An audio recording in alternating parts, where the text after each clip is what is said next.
fists together. I am somebody. I may be poor, but I am somebody. Red and yellow, brown, black, and white. We're all precious in God's sight. Everybody is somebody. Stop the violence. Save the children. Stop bullying. Save the children. Hold your head high. Stick your chest out. You can make it. Keep hope alive. Keep hope alive. Keep hope alive. Wherever you are across the world, we want to say good morning, maybe good evening. It's Reverend William Hall here. I'm the pastor of St. James Community Church. And as always, we thank Reverend Jackson for making space for young people to just share and to grow and to also be a part of an amazing movement. Wherever you are, I want you to type the city, type the country. We want to connect with you and also celebrate where our watchers are, our viewers, those who are partners with Rainbow Push. And don't forget, if you have not taken out your Push membership for the year 2022, why don't you do so today? And this week, again, we celebrate the life, the voice of a living icon, Anita Baker. Where would we be if we didn't know about Sweet Love, Angel, and to be caught up in the rapture? We love you, and we appreciate you, Anita Baker. Secondly, we celebrate. We call him Poppy, but he's David Ortiz, inductee into the Hall of Fame for baseball. We're grateful for David Ortiz and all that he has done, not only on the baseball diamond, but also in community. So listen, the push is on. Those of you that are watching, don't forget, subscribe on YouTube today. Share this broadcast. You never know who needs some insight, some information, and most of all, some inspiration. So stay tuned. Don't forget, the push is on. We got some work to do.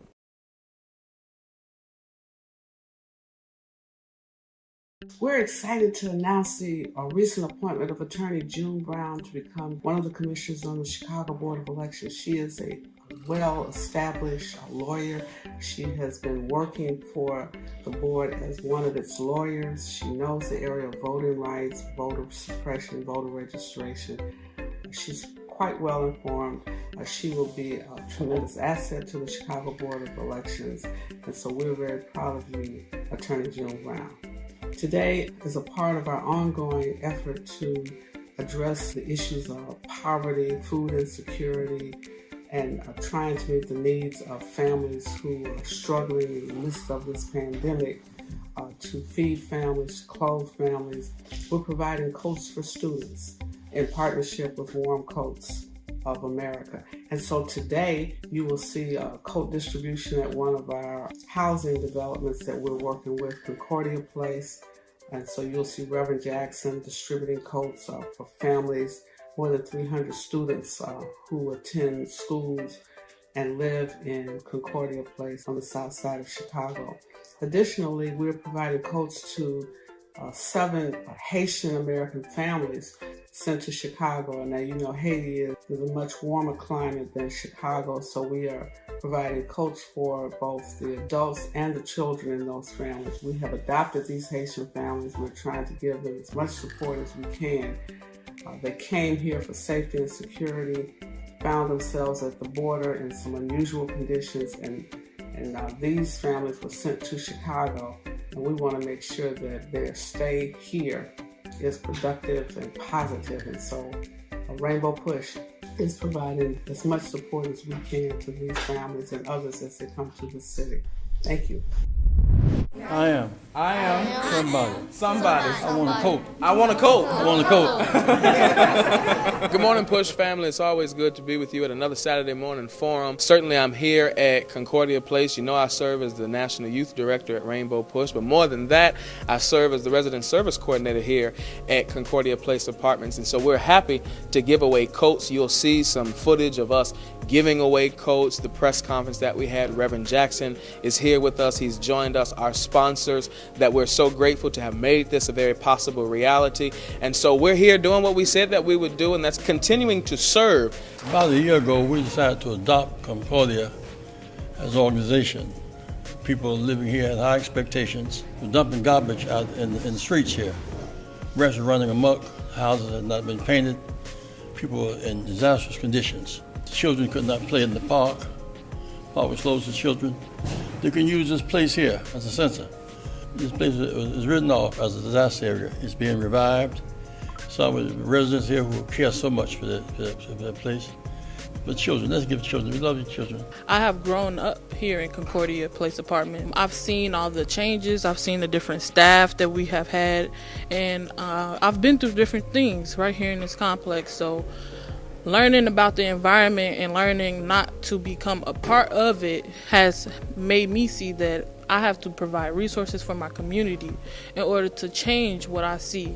So we just want to let them know that we are more than just a barroom house, that we actually do things, that contribute back to the neighborhoods that we serve. And a lot of us grew up in this very surrounding neighborhoods as well. So just to, kind of come back and just, help the people that we grew up with. Everybody, hashtag Chanel Cares. Be on the lookout for more stuff in the future. Reverend Jesse Jackson and Cameron Barnes, thank you so much for believing in my vision and allowing me to be a part of something that is so meaningful. We want to thank, of course, all of our sponsors, Rainbow Push, Reverend Jesse Jackson, Operation Warm, where the coats actually came from, Chanel Cares, Brown Skin World, who you heard from both of those, Bridging the Gap, all of those who have made this a very possible reality. And we hope to be doing a whole lot more work together very soon. And so, of course, you'll see that in the near future. And in the meantime, you can always keep hope alive.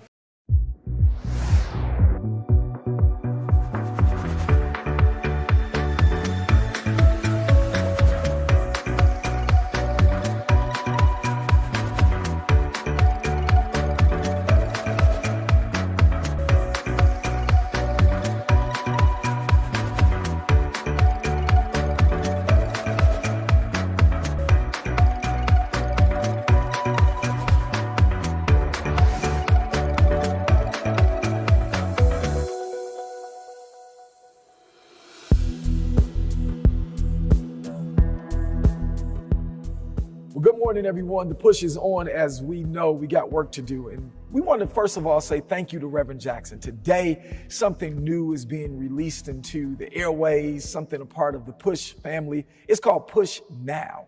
The idea, the motive behind this is to gather all of us young people, Generation X, Y, Z, millennials, to know what's going on now and how we can jump right now into the movement. Our first guest is no stranger to Push. He's the son of Rainbow Push. He's an attorney. He's a pastor, Morehouse graduate, recently received his doctoral degree under the leadership and deanship of none other than Reverend Dr. Jeremiah A. Wright. He is a pastor here at Gorham United Methodist Church in Chicago, but he is a practicing attorney. He's earned his degrees. He's earned his stripes by serving those in need. Welcome, Reverend Dr. Aaron J. McLeod. How are you today, man? I'm doing well. It's always a pleasure to be with you, my friend. Absolutely. So we hear this narrative. We've seen the marches. We even saw the president and the vice president go straight down to Atlanta, the birthplace of the movement.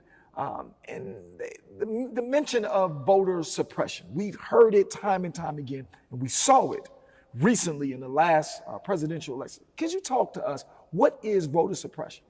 Voter suppression is the scheme, if you will, of Pastor Hall, of local legislators at the state level to pass laws that will suppress an individual's right to vote.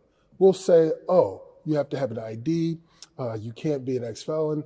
We will create these barriers, these hurdles that will disincentivize you to go out and exercise your constitutional right to vote. So when we look at voter suppression, we see, especially in states, Republican-led states, more and more reasons, more and more systems in place to keep people from getting out to vote. And so voter suppression has made its way from the local level, and now we are seeing a strategic strategy on a federal level. Could you talk to us about what's going on the federal level as it pertains to voters' rights and even the fight against voter suppression? So in our country, we are a part of a federal system. We have federal laws that trump state laws. So states pride themselves, being in Illinois or Texas, on states' rights, right? But federal laws always trump states' rights. So what we have seen now is at the local level, they have engineered laws to suppress our votes. Wow. And so at the federal level, we can create legislation to ensure that doesn't happen, i.e. the Freedom to Vote Act or the John Lewis Voter Rights Advancement Act, which in particular will prevent At the local level, the discrimination based on race and language of people being able to exercise their right to vote.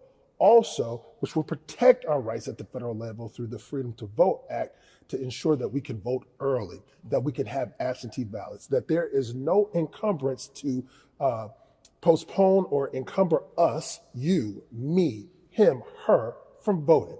So to that end, at the federal level, we were about to pass federal legislation to stop voter suppression at the state level. Right. But then they utilize this scheme that we learned when we were in the 5th grade or the 8th grade when we're studying civics, the filibuster.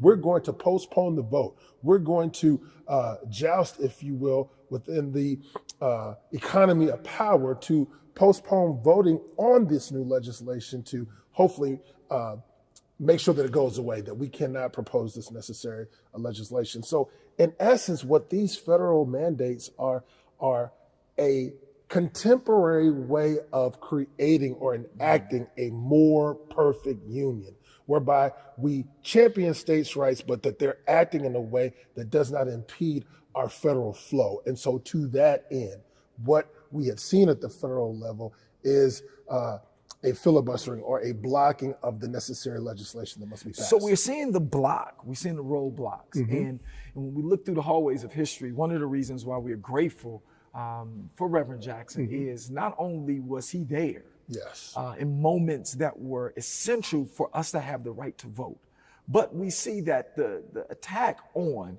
voters' rights, the attack on access to what's fair in the election process is still relevant today, almost 60 years after Dr. King gave such a powerful speech in Washington, D.C. on the Mall, the I Have a Dream speech. And so over close to 60 years later, it seems as if we're back to square one. What do you see through your legal lens in this situation, especially around voter suppression? It's troubling. It undermines our democracy. There's nothing that we need to preserve more than our right to have the voice of the people heard. Let's look at it within the context of us being younger people or arguably older people, depending on which end of the perspective we're on. When I was born in 1978, I, as a toddler, had more safety in my voting rights at that time when I was born than I am now in 2022. Oh, say that again. From 78 to 2022. To 2022. Even though I was a toddler, I was not 18 years old, I could not vote at the time. But if I were, in 1978, I had more protections to vote than I do now as a person in my mid-40s. Wow. It's being compromised. So we can only imagine. Let's just go further along and let's look into the next 50 years. We can only imagine that if, for example, filibusters are used, if state laws are being used, what will the next 50 years look like? What do you see the next 50 years looking like if we don't right now, especially those who are just now getting the right to vote at 18, right? If we don't do something now, what do you see the next 50 years looking like, especially in the electoral process? Now, from a constitutional perspective, from a rules or parliamentary perspective, I am not anti-filibustering. There are times where we do need to filibuster. If there's ever a vote that's going to come up to take away our voting rights, we need to filibuster like our lives depend on it. So it's not so much that we overthrow the rules or the parliamentary procedure. It works in our favor, then it also doesn't work in our favor. But what we have to do is ensure that, one, people know the issues, two, that we're not silencing folk, because in essence, the true essence of democracy is that we want everybody to be heard and that the best ideas rise from the cacophony of thoughts to push us forward.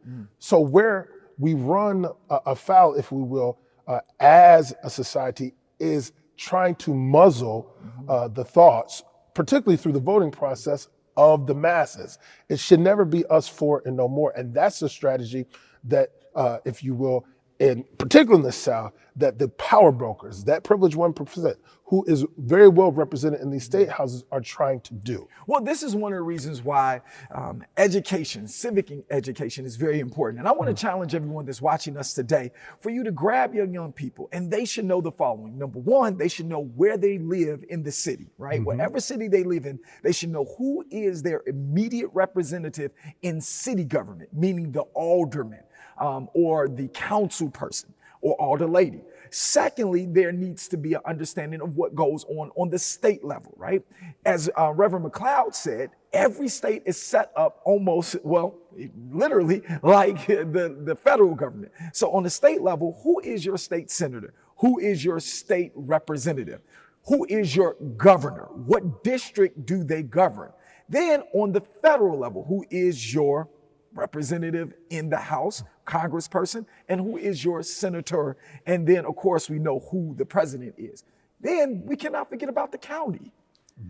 Definitely. County has a lot of county commissioners, county presidents are key. So again, let's recap this and let's talk about what we can do right now. Number one, let's jump into some civic education. Again, gather the young people and young people that are watching, do your research. Know who represents you on a city level, who represents you on a county level, who represents you on a federal level. You should know your council persons, you should know your commissioners in county government, who the county president is, and then you need to know who's going into the state house for you. Who's your state representative, state senator, who's your governor, who's your senator, who's your congressperson, and we know who the president is. Staying woke literally means that you know the work that is for you and the work that is coming against you by those who are in representative place. As we get ready to wrap it up, give us some next steps from your lens as a lawyer, as a community leader, on what we can do to stop this voter suppression. Again, educate yourself, read, organize. Just as if we're going out to exercise, be healthy, we must vote. But more importantly, we need to send progressive folk like yourself to these different institutions, be it local, county, state, federal level, to ensure that they are championing our cause, to make sure that everybody's perspective is taken into consideration and that we are truly the embodiment of the beloved community, but that we are building a more perfect union by the votes and the legislation that is passed. Every year, the day of election does not change unless there are some situations and circumstances.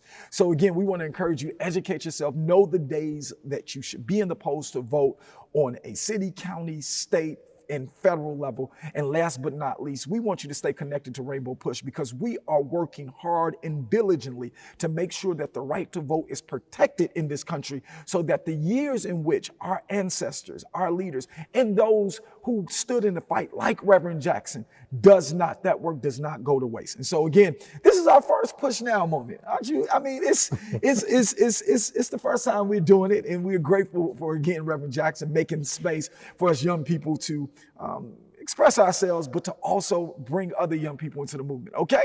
So listen, Reverend Dr. Janette Wilson is on our broadcast today. Bishop Tavis Grant is connected to us today. He has some very key updates. Dr. Wilson does too. And don't forget, we have the due process moment later on in the broadcast. Let's go. Let's push right now. We're excited to get more people involved in Rainbow Push, supporting the programs of Push for Excellence and the Citizenship Education Fund. If you're interested in impacting public policies, if you believe in the scholarships that we give to thousands of students each and every year, you can become a policymaker by becoming a member of Rainbow Push right now. For an annual membership of $35, or if you're a student or senior, $15, you can help us make a difference in the lives of millions. How do you become a member? Visit our website at rainbowpush.org and press join. Or maybe you'd like to support us. You can text the word PUSH, that's P-U-S-H, to 41444 on your cell phone, and you can give any amount you feel comfortable giving. You can also call us at 773-256-2775, or go to rainbowpush.org and push donate. Wherever you are, you can support us as we keep pushing for you. In October of 2018, VanDyke was found guilty of second-degree murder and 16 counts of aggravated battery. He was sentenced to 6 years and 9 months in prison, but reportedly will only serve about 3 years and 3 months of his sentence. VanDyke was seen on police dashcam video shooting 17-year-old Laquan McDonald 16 times. The shooting touched off massive protests in the city and fueled a national debate over police reform. According to a report in the Chicago Sun-Times, VanDyke will be released on February 3rd. Activists mentioned that there are rumblings about a response from outraged members of the black community. Activists are calling on U.S. Attorney John Lausch to intervene and bring federal civil rights charges against VanDyke. Today we're asking for a federal investigation of this whole trial. We worked diligently in the George Floyd case, met with Keith Ellison. When the Attorney General could not make up his mind, Keith Ellison stepped in and charged the 4 men with crime. They were indicted. They're serving their time. Federal government is having this trial today. The federal dimension of this thing. He violated Laquan's civil rights, human rights, his rights as a person. So we want to call Senator Durbin last week, talk with him. Not maybe catch Senator Duckworth yet. We're asking them to take the lead. Because Congressman Rush, you understand this case in great detail. We need a federal investigation. It's not enough to walk the street in 2 years. We'll be sanctuary to murderers if we do that. How can a policeman sworn to take an oath to protect and defend, shoot somebody 16 times and lie about it and get away with lying about it for over a year? Because the politics at that time of Rahm Emanuel. So we deserve better than that. We're here to fight about it. It's people that's been in the detention centers waiting to go to trial longer than what Jason VanDyke has spent in actual prison. That's not just.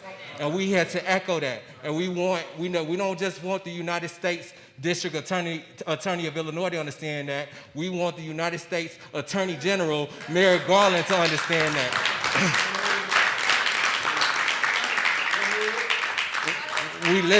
We're calling on our federal government to intervene. Listen, man, if I haven't never said it before, I'm saying it now. Congressman Rush, we need you. Congressman Danny Davis, we need you. Congresswoman Robin Kelly, we need you. Senator Dick Durbin, Senator Tammy Duckworth, we need you to be vocal on this issue. There's no time to be passive. This sends a clear and direct message to every awful law enforcement officer all across the country if Jason VanDyke is released. He is the epitome of everything that is wrong with law enforcement in our country. It ain't just about Laquan McDonald. This man had a plethora, you understand, countless of incidents with African Americans while he was on Chicago Police Department. This is just one that he fatally killed somebody and we caught him in the act, you understand? So we need to make sure we hold him accountable. And again, Laquan McDonald is not an isolated incident when it comes to Chicago police. You understand? If we're talking about police violence, we also got to talk about Rakia Boyd. We also got to talk about Dakota Bright. We also got to talk about Ronald Johnson. We also got to talk about Rashad McIntyre. We also got to talk about Michael Wesley. We also got to talk about Flip Palmer. We got to talk about all these names. This is not an isolated incident. And I don't care what we got to do, what we have to do in a peaceable.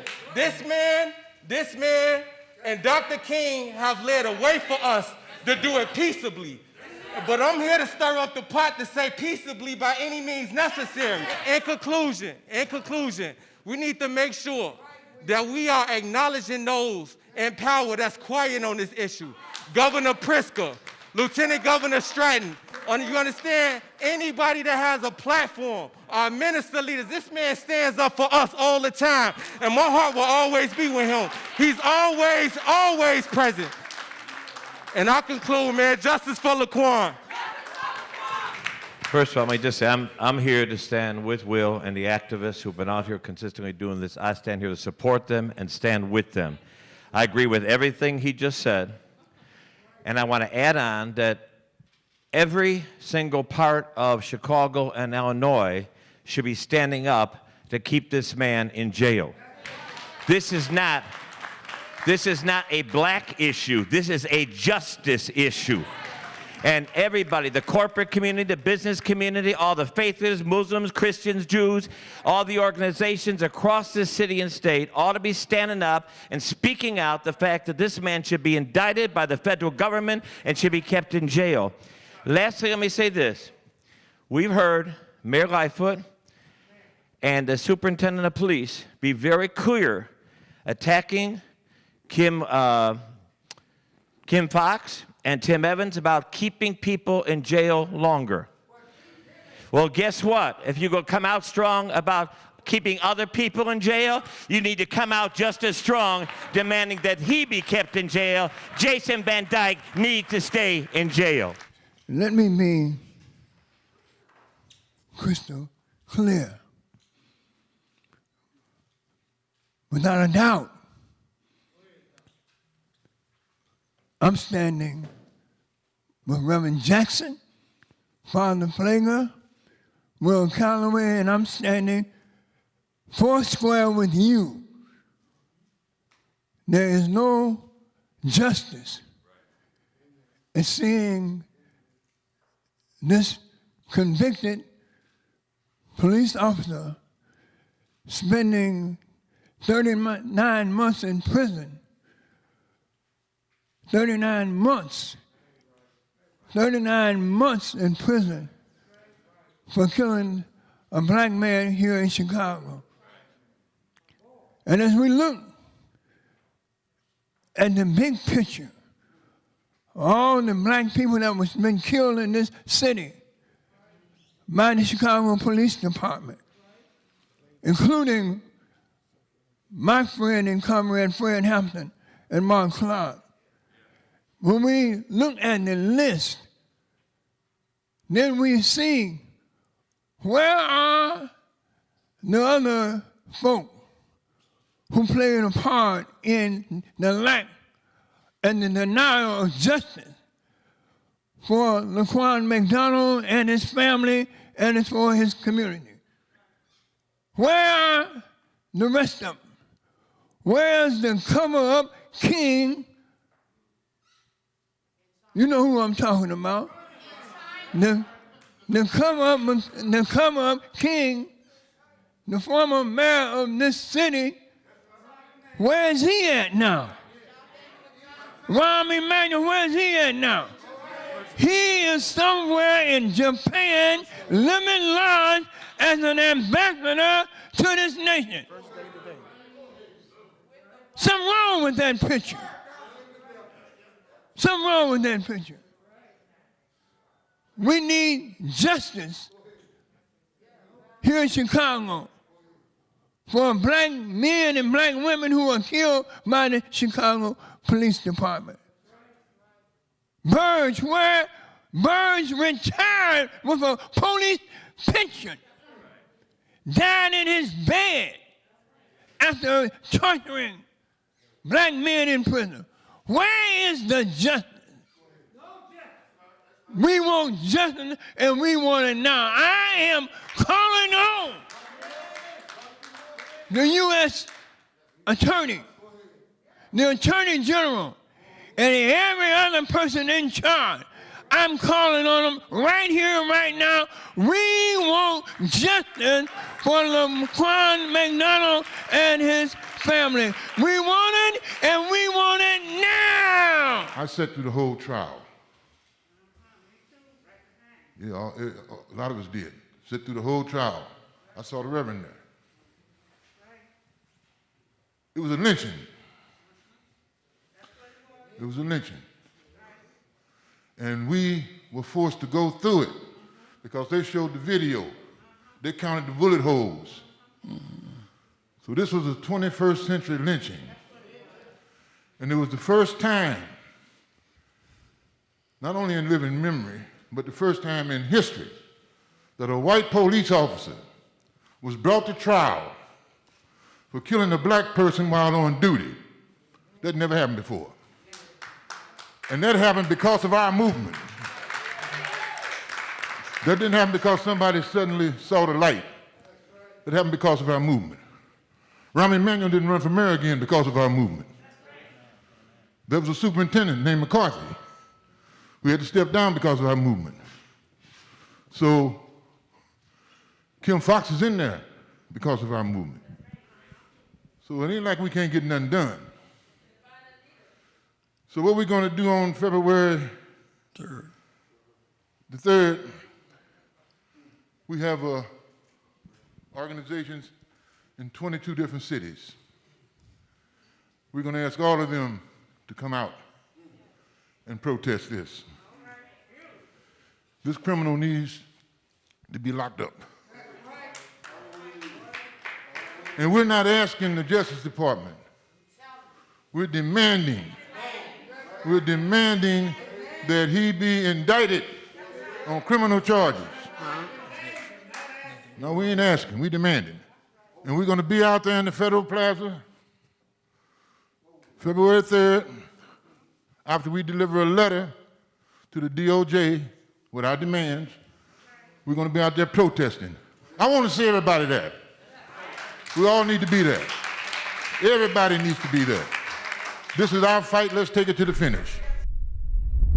This is Bishop Tavis Grant, the National Field Director for the Rainbow Push Coalition, and this is Action on the Field. You know, across the country, we've been spending a lot of time on social justice issues as it relates to criminal justice reform and really dealing with the public policy and legislative aspect of it so that not only are we empowered, but we're informed.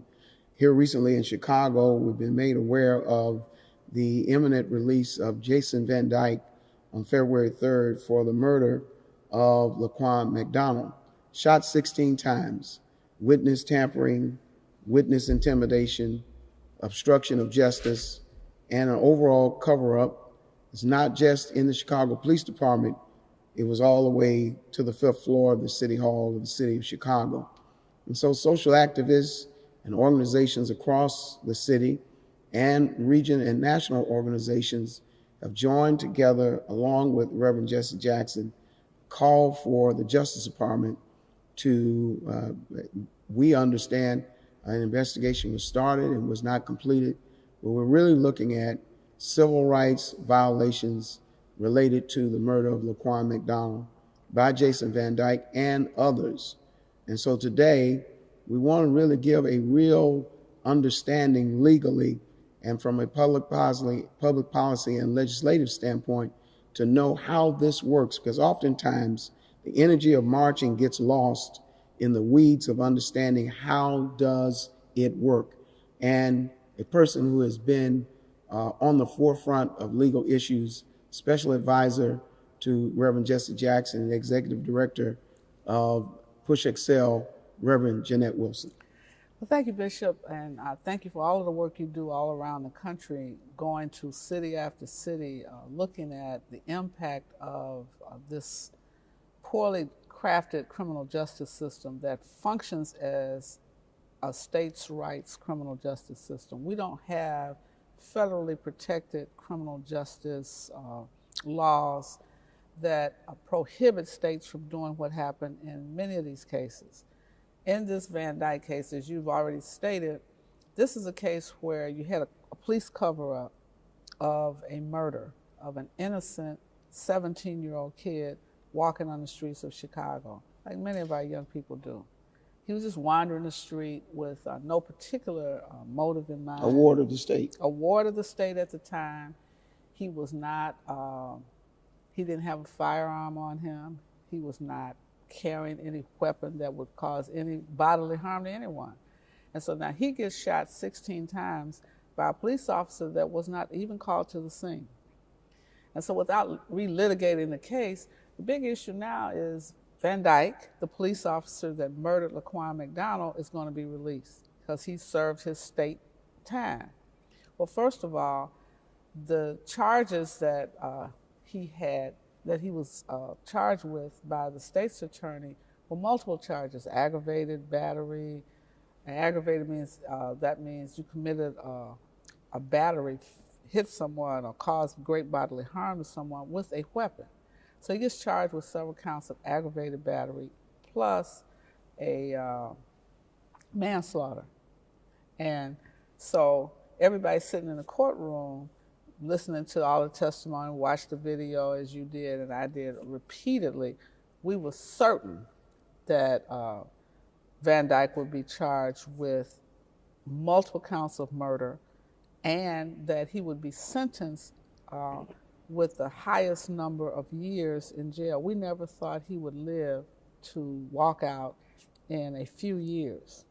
But the sentence that the judge gave him was based on one of the charges, not on all of the charges. And so based on Illinois law, there's this notion that you can sentence a defendant on, you sentence him, this is judge's discretion.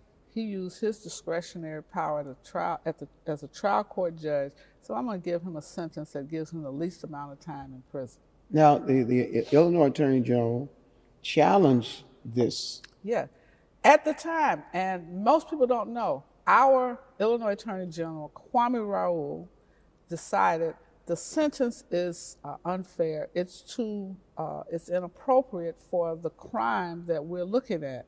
So he filed what is known as a petition for writ of mandamus to the Illinois Supreme Court, saying, hey guys, Judge Goggin made a mistake. This case needs to go back down to the trial court and tell him to review the sentence and give him a corrected sentence. Now, this week in Minnesota, 3 of the police officers involved in the George Floyd case are now going through the same process that we want and we're demanding that Jason VanDyke go through. Help us to understand that, because just asking for an inquiry, an investigation doesn't always end in an indictment, as we saw with Emmett Till. Certainly there's a template here with George Floyd, but the expectations are high. Sometimes the results are very low. Well, you had two things. With VanDyke, he was sentenced on one of his counts. He was not sentenced based on the aggravated battery charges. 16 shots, every shot was an aggravated battery. Each shot was a charge. That's 16 charges. Therefore, everybody's thinking he's going to get time for every shot he fired. Judge Goggin decided, oh, well, I'm not so sure if that shot caused him to die. That's not what he should have been trying to decide. And so his ruling was wrong. And these trial judges, as you know, in most states, they're elected, not appointed. So we had an opportunity to challenge these judges that are sitting in judgment over our young people. So that's just the state case that he was found guilty. VanDyke was found guilty at the state case. He gets under sentence by the judge using his discretion. Our Illinois State Attorney General, Kwame Raoul, said that's wrong. The judge needs to be told by the Illinois Supreme Court to change his sentence so that he would have gotten sentenced for every charge of aggravated battery. And now we have a murderer getting off on, of all things, good behavior. Yeah, on February 3rd.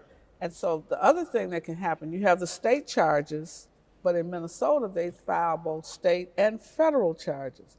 No federal charges have been initiated against VanDyke. He should have been charged and tried at the state level, which is how he got a guilty verdict, and after that, or at the same time, at the federal level.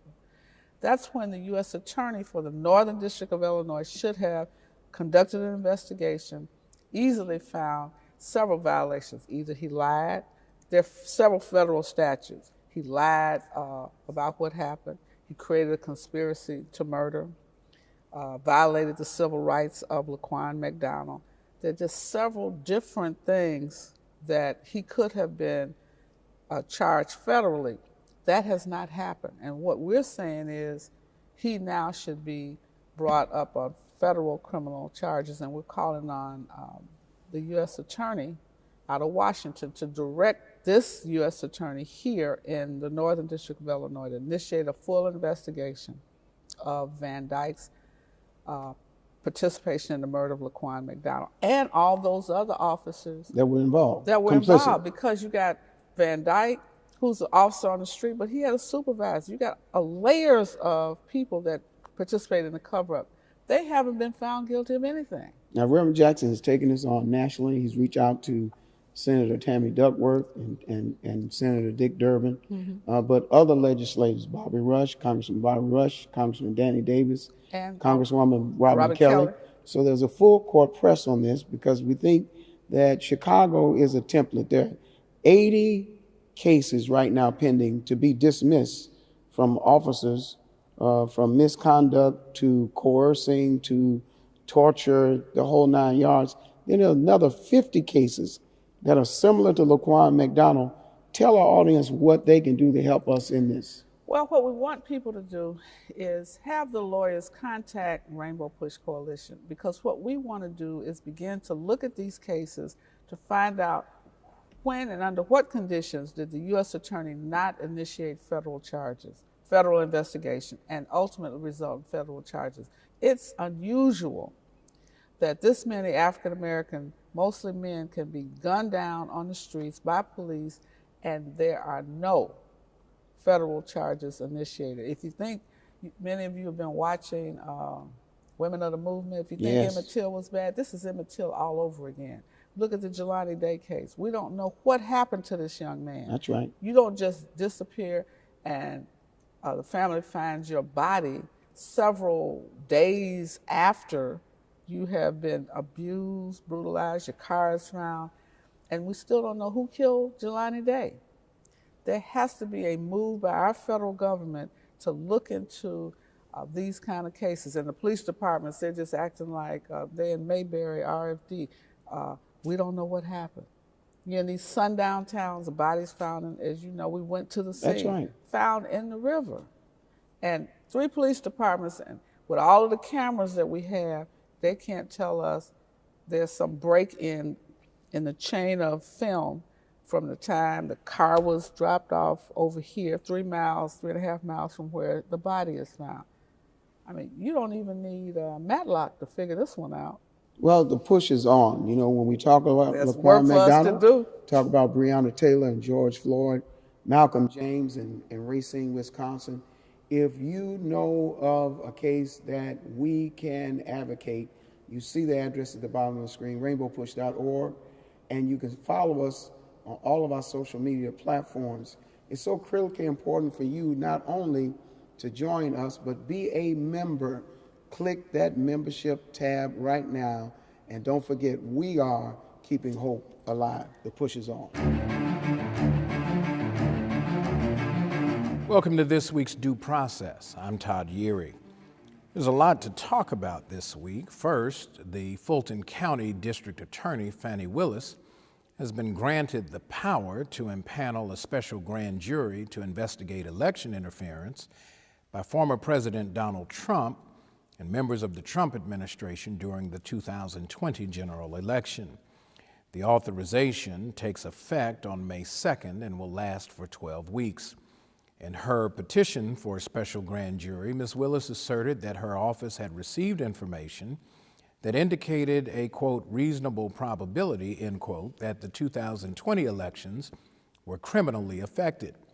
As with the investigation into the January 6th attacks on the U.S. Capitol, the investigation into election misconduct in Georgia has been fraught with stonewalling and lack of cooperation by key witnesses. The special grand jury will focus solely on the question of election interference rather than the multitude of issues that are often brought before regular grand juries. In his order, Chief Judge Christopher Brasher noted that the special grand jury can make recommendations for criminal prosecutions, but will not have the power to indict. The investigation into election interference was spawned out of the report of a call from President Trump to Georgia Secretary of State Brad Raffensperger. In that phone call, Trump requested that Raffensperger, quote, find enough votes to change the outcome that Joe Biden won the state of Georgia. The potential crimes identified by Willis include solicitation of election fraud, conspiracy, racketeering, violation of oath of office, and involvement in violence or threats related to the 2020 election. Meanwhile, on the international front, as the United States continues to recover from the current spike in COVID-19 cases and deaths, From the Omicron variant of the virus, the question of international equity remains prominent in the minds of many, especially when it comes to the continent of Africa. To date, only approximately 6% of COVID vaccine doses have been deployed to the continent, even though 17% of the global population lives on the continent of Africa. The Brookings Africa Growth Initiative report titled Foresight Africa 2022 estimates that less than 10% of the African population has been fully vaccinated. That number, you ask? 1.2 billion Africans have not received a single dose of vaccine, and based on current rates, much of the population of the continent will not be vaccinated until 2023. The report asserts that the issue of equity is not a question of supply, but of distribution. The prioritization of vaccine distribution to countries in Europe and the Americas has left many on the continent wanting, with Africa bearing a disparate burden of the disease's effect.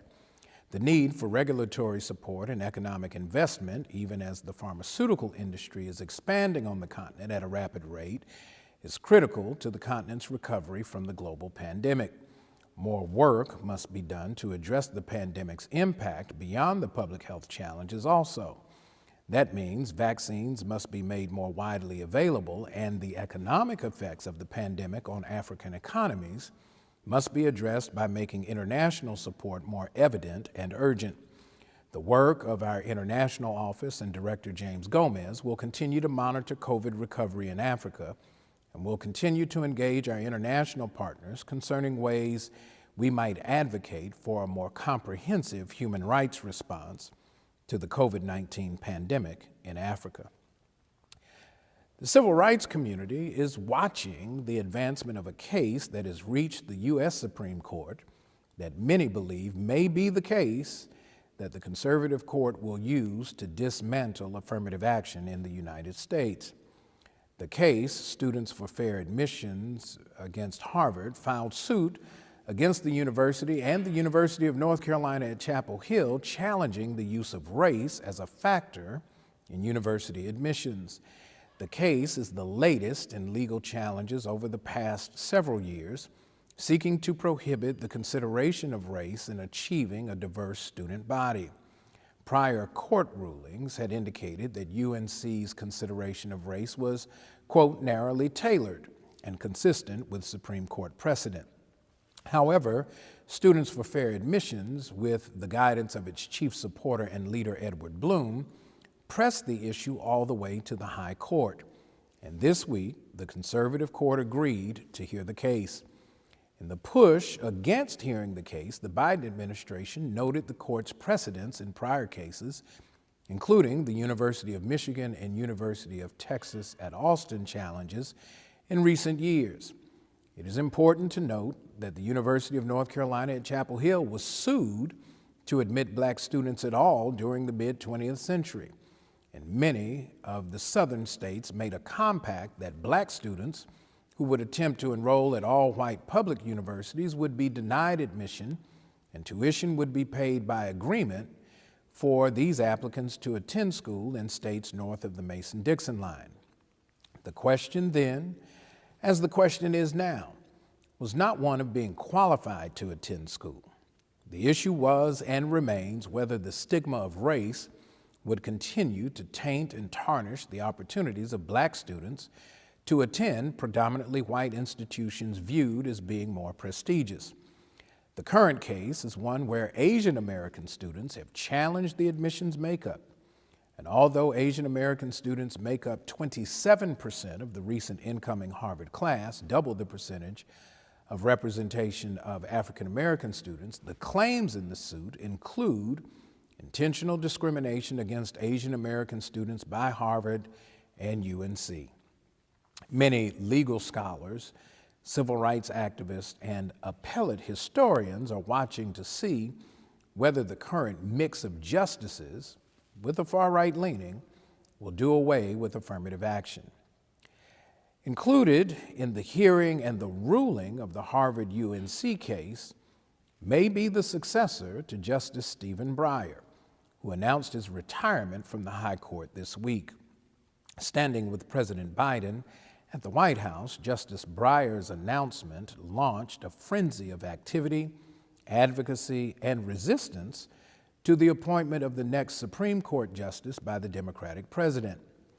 President Biden celebrated Breyer's, quote, clear-eyed commitment to making our country's laws work for its people, end quote. Justice Breyer, one of the court's most liberal justices, has served on the court for 28 years.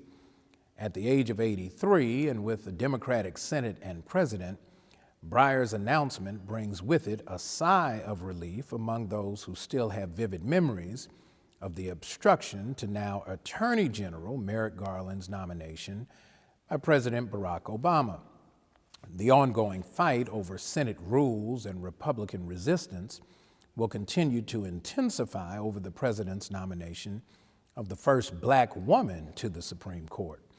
Repeating a promise made on the campaign trail, the president made it very clear that it was his intention to address a failure of history once and for all.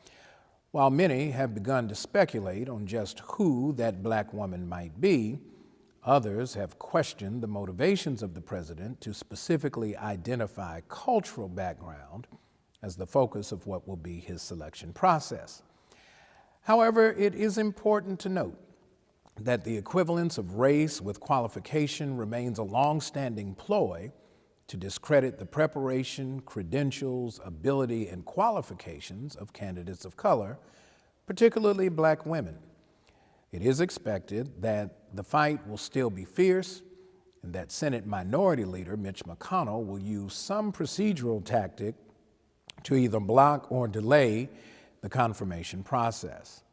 Meanwhile, Justice Breyer will continue to serve until his successor has been confirmed, and we hope that the process will be efficient and in keeping with the record pace the Republican Party put forth when confirming Justice Amy Coney Barrett in a little over a month's time. The president must move swiftly as the signs are pointing to obstruction 2.0 if the Republicans take the Senate in November. The names of those on the short list are already being discussed. Among them are D.C. Circuit Court of Appeals Judge Ketanji Brown Jackson, California Supreme Court Justice Leandra Kruger, South Carolina U.S. District Court Judge J. Michelle Childs, and NAACP Legal Defense and Education Fund Director Counsel Sherilyn Ifill. Judge Jackson was confirmed to the U.S. Court of Appeals for the D.C. Circuit last June, with 3 Republicans joining Democrats in supporting her appointment. Viewed by many as the leading contender because she was recently confirmed by the same Senate that will confirm the next Supreme Court justice, Judge Jackson clerked for Justice Breyer after graduating from Harvard Law. California Supreme Court Justice Leandra Kruger has Justice Department experience and has argued more than 10 cases before the Supreme Court during her tenure in the Solicitor General's office. She also clerked for Justice Stevens and is a graduate of Yale Law School. Judge J. Michelle Childs of the U.S. District Court for South Carolina was nominated to the bench by President Obama in 2010. Her legal experience includes employment and labor law, and she has served as a state court judge in South Carolina.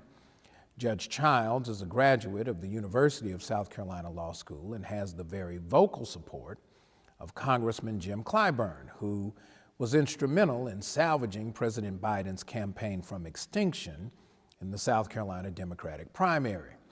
Many feel that his voice may be instrumental in who is nominated, and that the state's 2 Republican senators would be supportive of a Childs nomination. Sherilyn Ifill is a law professor and current director counsel of the NAACP Legal Defense and Education Fund. A graduate of New York University College of Law, Ifill's background includes serving as judicial clerk to the late Judge A. Leon Higginbotham, and also at the United Nations Center for Human Rights. Named to Time magazine's 100 Most Influential People in 2021, Ifill has garnered the respect of many across the civil rights spectrum. These women, and others who are being considered, have the qualifications and preparation to sit on the nation's highest court. It is up to the rest of us to ensure that the president and the process grant them the same deference offered to other candidates for whom there has been great disagreement about their ability to protect and defend the Constitution. We will certainly stay tuned to see what happens next. Finally, we bid farewell to an American hero, Brigadier General Charles McGee, one of the last surviving Tuskegee Airmen. Defense Secretary Lloyd Austin, the first black Secretary of Defense, acknowledged the service of General McGee, stating, quote, "I'm incredibly grateful for his sacrifice, his legacy, and his character," end quote. He graduated 9th in his class from DuSable High School. And after the Japanese bombing of Pearl Harbor, McGee knew that military service was sure to be his lot, and he began to explore joining the Army Air Corps. In 1942, he was accepted to begin pilot training. That same year, he married his wife, Frances. His illustrious military service could not insulate him from the racism in the nation.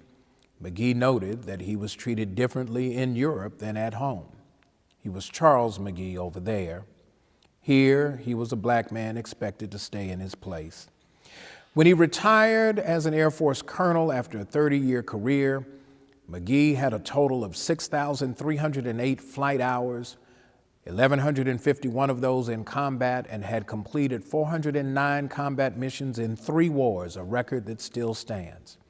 And he's the only fighter pilot to have flown 100 or more combat missions in World War II, Korea, and Vietnam. In 2007, President George W. Bush and Congress presented him and other Tuskegee Airmen with the Congressional Gold Medal, the nation's highest civilian award. And in 2011, he was inducted into the National Aviation Hall of Fame. U.S. Senator Chris Van Hollen of Maryland filed an amendment to the National Defense Authorization Act to authorize McGee's promotion to Brigadier General. In March, the Secretary of the Air Force determined that McGee qualifies for and merits the promotion. Congress enacted the legislation authorizing the President to issue it, and on December 20th, 2019, just 13 days after his 100th birthday, President Trump signed the legislation promoting Charles McGee to the rank of Brigadier General. Despite the humiliation of racial segregation, General Charles McGee's life of committed service was the truest demonstration of his character. We salute Brigadier General Charles E. McGee. May he hear the eternal words, "Well done, servant, well done." That's this week's Due Process. I'm Todd Yeary.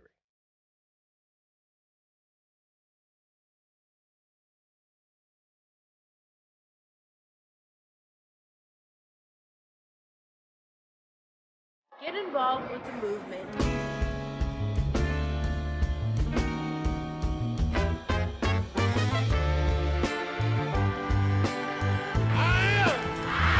Somebody. I may be poor, but I am somebody. Join the movement. If you're not a member, become a member. I am somebody. Fighting the most important battles for freedom and justice for all. You made us change. Oh, trying to bring closer. Join Rainbow Push.